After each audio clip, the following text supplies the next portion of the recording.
اهلا بيكم في الفيديو ده. اعلمكم ازاي تشيلوا العلامات الحمراء اللي بتظهر لما الفلاش يضرب في عين المتصور او في عين العميل اللي انت بتصوره. اعمل لايك سبسكرايب ويلا بينا.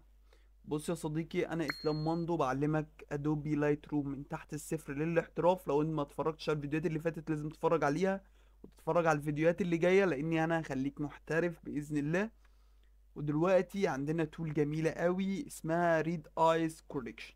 ديت بتعمل ايه؟ بتشيل العلامات الحمراء اللي في العين الناتجة عن الفلاش ضرب في عين اللي بيتصور. هتروح على التول ديت وتتك عليها، هي عندي على اليمين. وبعد ما تتك عليها بيقول لك انت مصور حيوان ولا بني ادم ولا ايه بالظبط. قول له هي ريد ايز، ريد اي. انت تقول له هي ريد اي، وبعد كده هتروح هيظهر لك علامة الزائد ديت. هتروح ضاغط على، رايح على اول عين وضاغط عليها.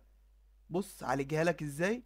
وتقدر كمان تتحكم في الحجم بتاعها، تقدر تتحكم في مدى قوتها، يعني مدى يعني النقطة دي تختفي قوي ولا اخففها سيكا ولا ايه بالظبط. يعني تقدر تتحكم في مدى الشفافية بتاعتها. بعد كده تقول له خلاص يا معلم انا عايز اعمل واحدة كمان هنا اهي. خلاص، وبرضه اظبطها زي اختها. وبكده انا خفيت.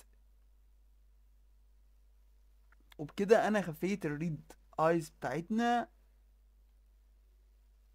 وبكده انا خفيت الريد اي بتاعتنا، واقدر اشتغل على اللي بعده.